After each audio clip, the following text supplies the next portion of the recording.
గుర్తు తెచ్చుకుని deep breathing చేస్తే, దీర్ఘంగా శ్వాస తీసుకుంటే చాలా మటుకు అనారోగ్య శక్తి ఆటోమేటిక్గా వెళ్ళిపోతుంది. If you understand pranic healing, you can see common truths in all religions. Realise the truth. Pranic హీలింగ్ని అర్థం చేసుకుంటే అన్ని మతాల్లోని కామన్ పాయింట్స్ మనకి తేలికగా అర్థమవుతాయి. అన్ని మతాలు ఒకటే సత్యము, ఒకటే సూత్రం ద్వారా ఉన్నాయి అన్న సత్యం మనకి బోధపడుతుంది. నిజమైన సత్యం ఏమిటో మనకి తెలుస్తుంది.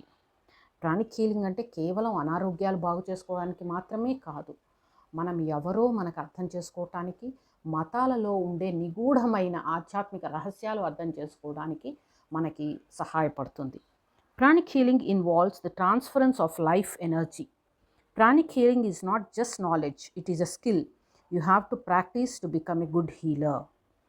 ప్రాణిక్ హీలింగ్లో శక్తిని ఒకళ్ళ నుంచి మరొకళ్ళకి, లేదా ఒక వస్తువు నుంచి మరొకళ్ళకి, లేదా ఒకరి నుండి ఒక వస్తువుకి ట్రాన్స్ఫర్ చేస్తూ ఉంటాము, పంపిస్తూ ఉంటాము. దానివల్లనే చికిత్స జరుగుతుంది.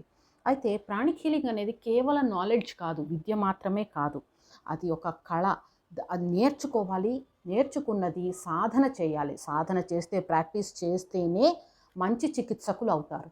మనం ఎన్నో నేర్చుకోవచ్చు, కానీ ప్రాక్టీస్ చేయకపోతే మంచి హీలర్ కాలేము. The body is a living battery that requires constant recharging.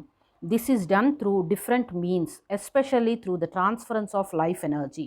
This is the principle behind pranic healing. శరీరము ఒక జీవించున్న బ్యాటరీ లాంటిది. అయితే బ్యాటరీకి ఎలా రీఛార్జ్ చేయాలో అలాగే మన శరీరంలోని బ్యాటరీకి కూడా రీఛార్జ్ అవసరము. ఇది ఎన్నో విధాలుగా మనం రీఛార్జ్ రెగ్యులర్గా చేసుకుంటూ ఉంటాము. ఎలా? వేరే వేరే చోట్ల నుంచి శక్తి స్వీకరిస్తూ ఉంటాము. అదే ఈ ప్రాణిక్ హీలింగ్ వెనకాల ఉండే రహస్యం. ఇక్కడ కూడా శక్తి తక్కువ ఉన్న వాళ్ళకి శక్తి ఎక్కువ ఉన్న వాళ్ళ నుండి ప్రొజెక్ట్ చేస్తాము. మనం హీలర్గా ఉన్నప్పుడు మన నుండి రోగికి శక్తి ప్రసరిస్తే రోగి ఆటోమేటిక్గా బాగవుతారు. Pranic healers have a deeper understanding of life energy and energy systems of the physical body. As a pranic healer, your specialization is with the energy body. You are not allowed to interfere with the treatment of medical doctors. You are not qualified to do so. ప్రాణచికిత్సకులకి శక్తి శరీరం మీద, energy system మీద మంచి knowledge ఉండొచ్చు, కానీ physical body మీద అంతగా ఉండదు. అందుకని మనం ఒక ప్రాణచికిత్సకులుగా మన స్పెషలైజేషన్ అంతా ఎనర్జీ బాడీ మీదే ఉంటుంది. ఎనర్జీ బాడీలో మెరిడియన్స్, చక్రాస్, నాడులు, వీటి గురించిన నాలెడ్జ్, అవి ఎలా హీల్ చేస్తే ఎలాంటి ఇంప్రూవ్మెంట్ వస్తుంది అన్నది తెలుస్తుంది, కానీ ఫిజికల్ బాడీ గురించి తెలియదు. అందుకని మనము ఇంకోళ్ళు డాక్టర్ ఇచ్చిన మందులు మానేయమని ఎవ్వరికీ చెప్పకూడదు. మనం మెడికల్ డయాగ్నోసిస్ చేయకూడదు. ఈ జబ్బు ఉంది, లేదు, మీకు ఈ ప్రాబ్లం ఉంది అని మనం చెప్పలేము. ఎందుకంటే బాడీలో జరిగే అవయవాల్లో, ఆర్గన్స్లో ఏమి మాల్ ఫంక్షనింగ్ అవుతున్నాయో, సరిగ్గా పనిచేయట్లేదో అవన్నీ మనం అనలైజ్ చేయలేము.